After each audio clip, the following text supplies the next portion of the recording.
The month of August is a difficult month for me because in 2021, my mom passed away from cancer.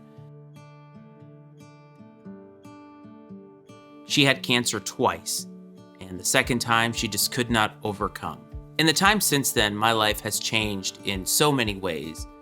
Sitting in front of this camera talking to you is a massive change in my life. I think about the journey that I've had from 2021 to now, and I think about it in the context of what her life was like. I don't really get too much into my personal life on this channel, but now that I have changed it to be about myself, I think it's important that I talk about the influences that I have that make me want to do content in the first place. My mom was 60 years old when she died. Young by today's standards, and certainly young by life expectancy standards.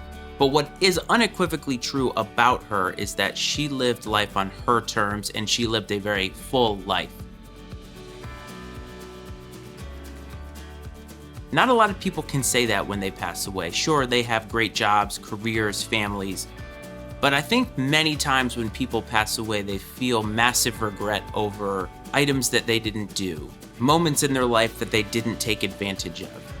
My mom wasn't that. And to a fault, she did things her way. When we celebrated her life after her passing, we did so to Frank Sinatra's My Way. And really that song is a perfect encapsulation of what her life was like. She wasn't perfect. No parent is perfect. No human being is perfect. And she did the best that she could under the circumstances of what she was given generationally. My mom was 22 when I was born. I, at 22, was nowhere near ready to be a dad, nowhere near ready to be an adult. And I know people have children that young, but imagine if you're watching now yourself at this age, 22. At 22, we think we know everything, and at 22, we feel like we are old and that we have wisdom. But the thing is, the difference between 18 and 22, no matter how much we think it isn't that much. We still really haven't lived life yet. And my mom was starting a family, and she was doing so in a time in which mental health was not a priority. We didn't know a lot about mental health or take it seriously the way that we do now.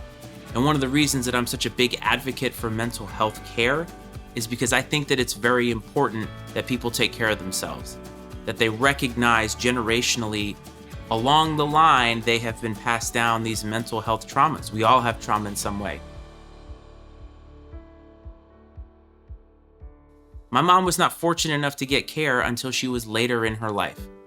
But what I do know is that she embraced mental health and she embraced this better human being. And over the course of the last year of her life, I got to meet that person. I got to learn about who that person was. And I realized that I didn't really know my mom at all. One thing that is true is that we tend many times to only tell people what we really think about them after they're gone. We lose the opportunity to say what's really on our mind. We lose the opportunity to be genuine, be authentic, be loving. And I think that I learned over the last 4 years that life is short. My mom was 60 when she passed away. I'm 42 as we sit right now. 18 years feels like a long time, but 42 years of my life has passed like that. And 5 years of my son's life has passed like that. It's amazing how time flies. And if you're not careful, if we are not careful, you're going to miss out on opportunities, and you're going to find yourself at the end of your life wondering what if. Along the way over the last 4 years, this content journey has evolved into what it is now, evolved to the point that I can talk to you on this camera about my mom, my life perspective. It's important that I talk through those things because my creativity and my inspiration that I've talked about in previous videos, that comes from my past. It comes from who I am. And my mom was a huge influence on that. She never got to see any of this content journey. She never got to truly see me ply my craft and embrace this passion the way that I feel like she would love to have seen. She would have been my biggest fan. She would have been my biggest advocate. And even if she didn't like sneakers, even if she didn't like photography, even if she didn't care a lick about YouTube, she would have been here, she would have been watching, and she would have been supporting. And to me, that means everything. I do content because I love it, because I realize that life is short and we need to dive into our passions. I encourage you in this video to think about your life. I encourage you to think about the moments that maybe have passed you by. Think about the moments that could be coming and on their way. How are you going to live through these passions? How are you going to reasonably reach your goals? It's not about being reckless. It's about living your life, being authentic, transparent, honest, open, talking with people, telling people how you feel.